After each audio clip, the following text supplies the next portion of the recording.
Playboy strives to find the perfect girl next door, innocent but sexy, sweet but beautiful. And in 1978, they found that perfect girl next door.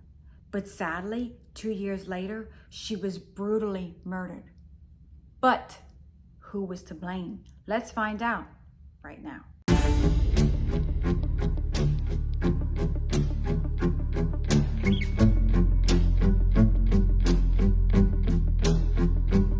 Happy Wicked Wednesday, my Cajun cuties. Yes, it's me, Anne-Marie, aka the Cajun Crime Queen from Carrico, Louisiana, Cajun born, Cajun bred, and when I die, I'll be Cajun dead.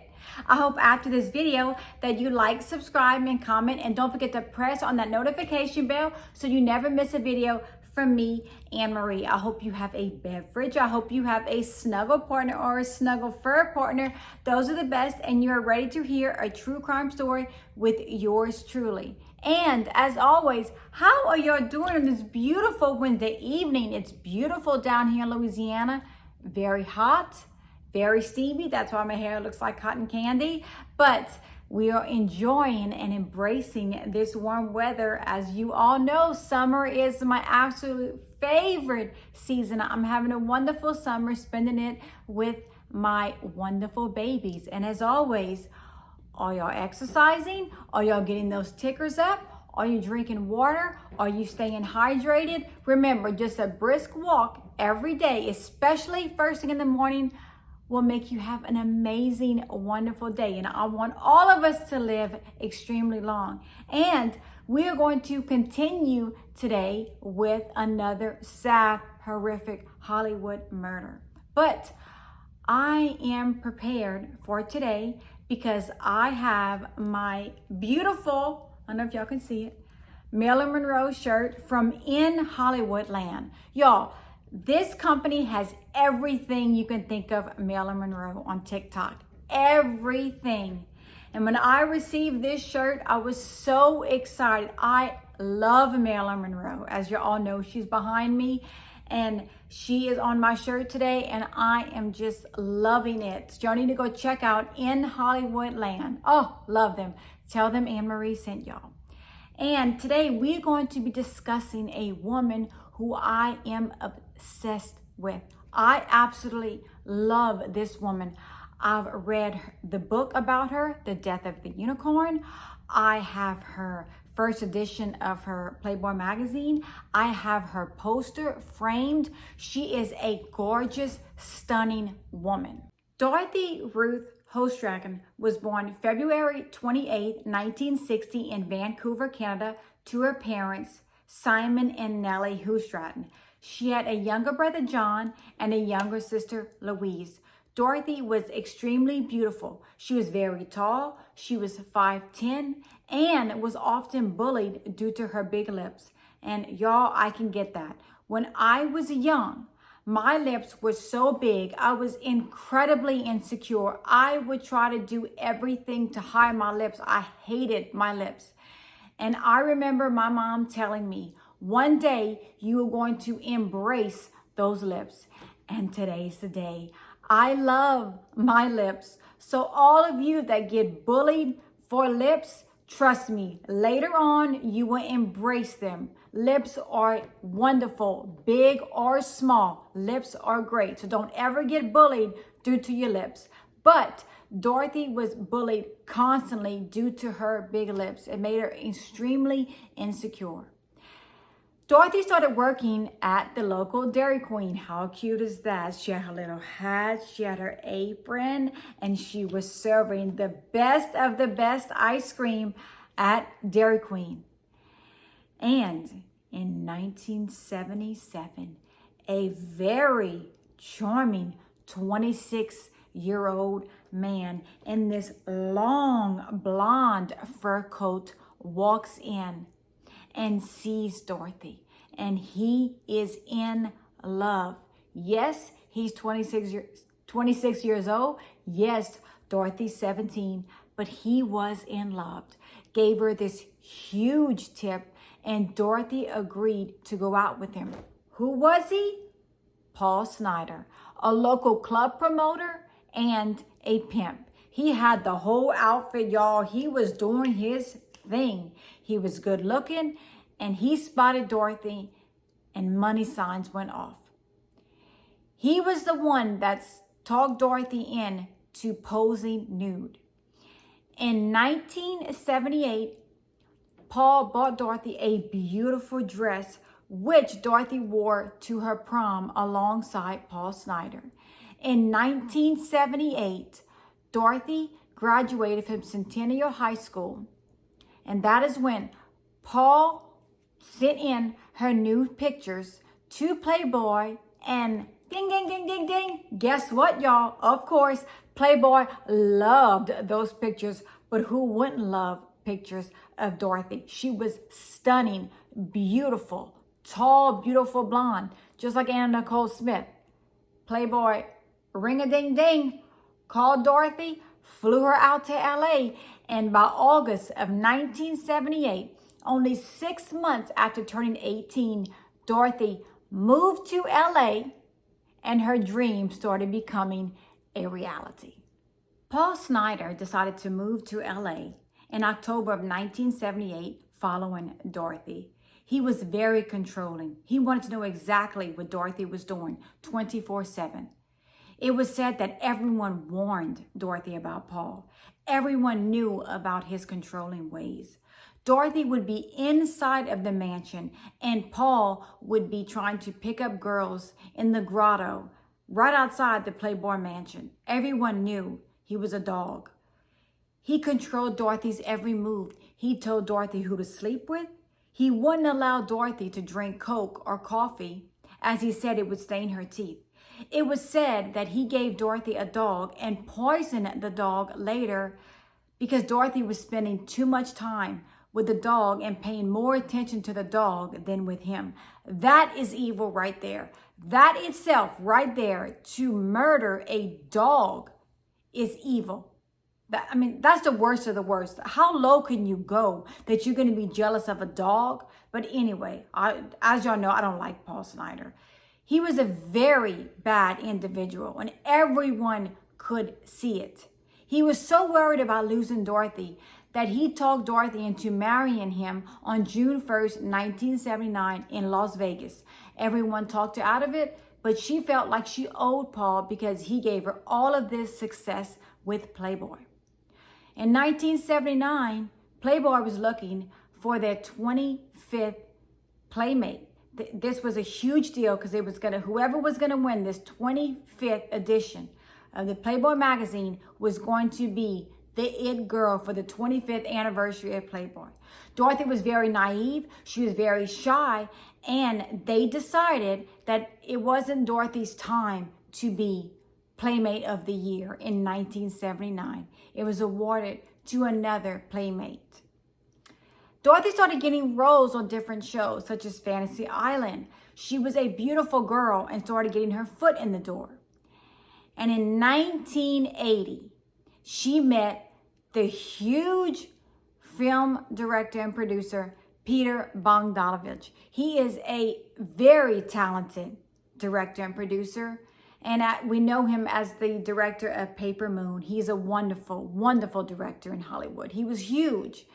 Dorothy met him, and right away, without even auditioning, Peter wanted Dorothy in his movie, We All Laughed, alongside the wonderful and talented comedian who I adore, John Ritter. Oh, may he rest in peace. John Ritter was an amazing, amazing actor and comedian. The two were going to star in the movie. And on March 22nd, 1980, Dorothy and John went with Peter to New York City to start the production of They All Laughed. Not long after arriving in New York, Peter and Dorothy started to have an affair. Dorothy was head over heels in love with Peter.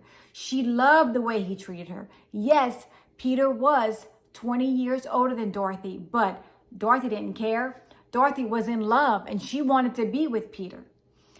Paul wanted to go with Dorothy to New York City, but Dorothy talked him out of it, blaming the reason why Paul could not come was because production only wanted to have actors and actresses on the set.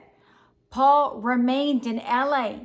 And the main reason Dorothy wanted him away from her is because she wanted to have more freedom.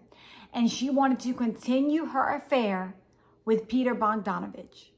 Just before Dorothy left for New York, Dorothy and Paul purchased the cutest little home in LA. Oh, it was so cute. I've been there several times, and I'm going to show y'all a video in a minute of me being at the house. But it was a beautiful little house. Paul stayed behind in LA. Dorothy was working on her movie, They All Laughed, with Peter and John Ritter in New York City. But in April of 1980, Dorothy received some fabulous news. Dorothy was going to be Playboy's Playmate of the Year 1980. And at this time, Dorothy decided to shorten her last name of Who Stratten to just Stratten. She was now Dorothy Stratten. She was going to accept this wonderful award. Dorothy flew back to LA so she can receive her Playmate of the Year Award 1980. She was stunning. I have the poster in my bathroom frame. She was gorgeous. She had a beautiful gold dress on. Her hair was blonde, curly, beautiful. The Playboy necklace. And she stood there and she thanked Hugh. She thanked her photographer. She did not thank her husband. And if y'all watch videos of Dorothy accepting Playboy's Playmate of the Year award, Paul is trying to be all over her, y'all. He's trying to hold her hand. You see her pulling her hand away. She's trying to talk to people. He's all over her. He wanted to just be on Dorothy and let everyone in the room know this is my wife and she belongs to me. You see her pulling away constantly, but he didn't want that. Dorothy had to fly back to New York to finish her film, They All Laughed. While Dorothy was in New York, Dorothy wrote Paul a letter saying she wanted more freedom. She wanted to explore more. What does Paul do? He flies into a rage. He calls her at the studio, tells her horrible things, and is extremely mad. Of course, I mean, who wouldn't be mad? I mean, your spouse is telling you they want more freedom and they kind of want to get away from you. Paul knew he was losing Dorothy. Paul was very upset. Dorothy comes back to LA, moves out of their house, moves in with Peter, but she uses another Beverly Hills address so Paul doesn't know that she's living with Peter in Bel Air. Dorothy writes another letter to Paul, but now she's saying, we're physically and financially separated. All ties are separate. Paul loses his mind at this point, y'all. Ooh, he loses his mind, yeah. He gets so angry. He calls and calls and calls her. He's in a rage. He empties out their joint bank account. He has an affair with this girl. He is livid. He hires a PI to follow his wife to show infidelity. But I'm going to stop right there. Didn't he want Dorothy to sleep with other men? And wasn't he cheating himself with other women? So why are you worried about Dorothy with Peter if you're doing things yourself? The whole thing was crazy, but it was making Paul Snider crazier, and crazier. In August of 1980, Dorothy Stratten was murdered here along with her husband, Paul Snider. He shot her and then shot himself. And this is the house. It's almost pretty the same. He just painted it green. In California. This is where she lived. By the summer of 1980, Paul Snider is running out of money. He had no money. He didn't have Dorothy anymore, and he wasn't working. He starts renting out rooms in their home. And at this time, he starts to sell all of Dorothy's gifts that she received when she won Playboy's Playmate of the Year. She received $200,000 in cash and prizes, and Paul even sold her sports car Jaguar valued at $26,000. He was selling everything that belonged to Dorothy. Now, I know they were married, and that stuff belonged to him as well because they were married when she received all of these gifts. But still, these were her things, and he just sold them from right under her. He didn't care. He wanted the quick cash, and he didn't have Dorothy to support him anymore. On July 31st, 1980, Paul was now very well aware that Dorothy was living in Bel Air with Peter von Dolovich. So what does Paul do? On that night of July 31st, 1980, he has a gun that he borrowed from one of his friends. He goes to Peter's residence and he waits and waits and waits and says to himself, I'm going to shoot and kill anyone that appears at this house. After waiting for several hours and no one appearing, Paul decides to leave. He goes up and overlooks the Hollywood Hills, even thinking about committing suicide that night. He was that depressed over losing Dorothy. He wanted to keep Dorothy so very bad. But the bad thing is, he didn't want to keep Dorothy because he loved her and cherished her. He wanted to keep Dorothy to make money off of her. He knew that she was going to make money as an actress and as a Playboy model. But he wanted to stay with her forever and realized it was coming to an end. On August 8th, Dorothy decided that she was going to meet up with Paul to discuss their upcoming divorce. And Paul was confident. He was very confident that he was going to get his wife back. But when Dorothy arrived on that afternoon, Dorothy told him there was no hope for their marriage and she was madly in love with Peter. Paul was absolutely devastated. He was so heartbroken that he couldn't get his wife back. He agreed to meet Dorothy the next week to discuss the financial part of their divorce. On the next day, August 9th, he decides to go to a gun shop. He wants to purchase a gun. But the gun shop cannot sell Paul a gun due to his Canadian citizenship. I guess he didn't have the right paperwork. Paul decides to call his PI who has been trailing Dorothy. And he asks the PI, could you please purchase a gun for me? And the PI refuses. Thank goodness he refuses. In my opinion, that PI knew what Paul was going to do with that gun. He refused, but Paul didn't stop there. On August 13th, 1980, Paul Snider purchased a 12-gauge pump shotgun through a private seller he found in a local ad. He wanted that shotgun and told people that he was going to take up hunting. Paul knew he was going to meet Dorothy on August 14th, 1980. At this time, as we all know, Paul had roommates to help him with the bills. Paul urged his roommates to stay clear of the house as he was going to be meeting Dorothy. He urged his roommates to stay away. Dorothy arrived at the home around noon on August 14th, 1980. She came with $1,100 cash to put a down payment on their divorce settlement. At this time, Dorothy was worth around $15,000 and wanted to give half of it to Paul Snider. She was that loving, she was that sweet, and she felt that she owed him because he did bring her to Hollywood. And she felt that he was credited some of her success, which he was, but it was really Dorothy that made herself. It was Dorothy that did all of the work. Everyone urged Dorothy to have someone with her. But sweet Dorothy said, oh no, nothing's going to happen. It's going to be a lot easier if I deal with Paul myself.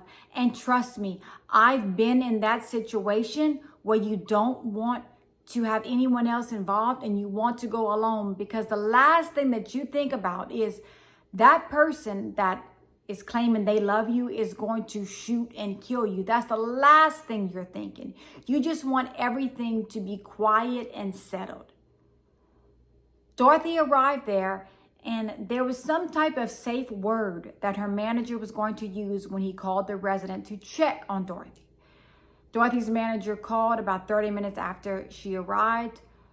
Dorothy assured him everything was all right. Around 8 o'clock that night, the roommates arrived at home. They did see Dorothy's car still parked at the house. They did not disturb them. The roommates decided to go out to eat. At around 11 o'clock, Paul's PI still hadn't heard from him. Paul's PI called the house and asked to speak to Paul. and told the roommates that something was wrong because it was now 11 o'clock and he still hadn't heard from Paul, and to check on Paul and Dorothy. When the roommates walked into the room is filled with horror and terror. Now, y'all just bear with me because as I told y'all earlier, I'm a huge fan of Dorothy Stratten, huge fan. And to know that her life was sadly taken at such a young age of 20 years old is very disturbing and very hard for me to talk about because I love Dorothy. Everyone. Dorothy was an angel. The roommates step into Dorothy's and Paul's room, and they see a horrific crime scene. They see Dorothy laying across the waterbed with a gunshot wound to her face, and the left part of her hand, her index finger, is blown off, looking like she tried to block the shotgun in front of her face. Dorothy is covered with black ants crawling all over her body. Paul is found next to her on the floor with the shotgun under him, and it looks like he shot himself. They are both deceased, and they have both been deceased for hours. This was a terrible scene, y'all. A scene that did not have to take place. Dorothy Stratten, at only 20 years old, was pronounced dead at the scene. Paul Snider was found dead, and inside of his fist was a huge ball of blonde hair. And on Dorothy Stratten's buttocks were bloody handprints. And the days leading up to Dorothy Stratten's murder, Paul was trying to sell these bondage chairs, some kind of bondage chair to make money. I don't know what it looked like. I don't know what was on it. But evidence shows that Dorothy was in this type of bondage chair for some type of sexual reason. I don't know what they found, but evidence showed that she was bonded in some type of way. Paul was devastated that his wife didn't want to be with him, that his wife didn't want him. So what does he do? He resorts to murder and then committing suicide. Forensic evidence shows that Dorothy Stratten was murdered within an hour of arriving to Paul's home. Forensic evidence also shows that Paul committed suicide about an hour after murdering Dorothy Stratten. The whole thing is horrific and sad. Dorothy had just turned 20 years old, and was found shot dead at 20 years old.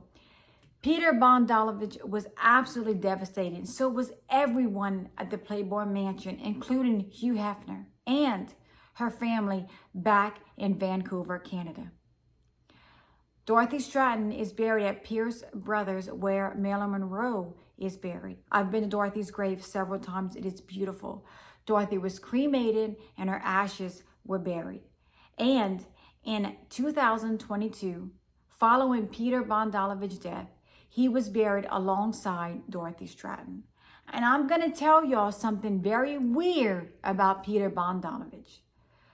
After Dorothy Stratten passes away, Peter starts a relationship with Dorothy's younger sister. And when Dorothy's younger sister was only 20 years old and Peter was 49, they were married. I don't know about y'all, but I find that extremely weird because when Dorothy passed away, Louise was only 13 years old. I don't know if they started having a relationship then. I don't know if they started having a relationship when Louise was 18.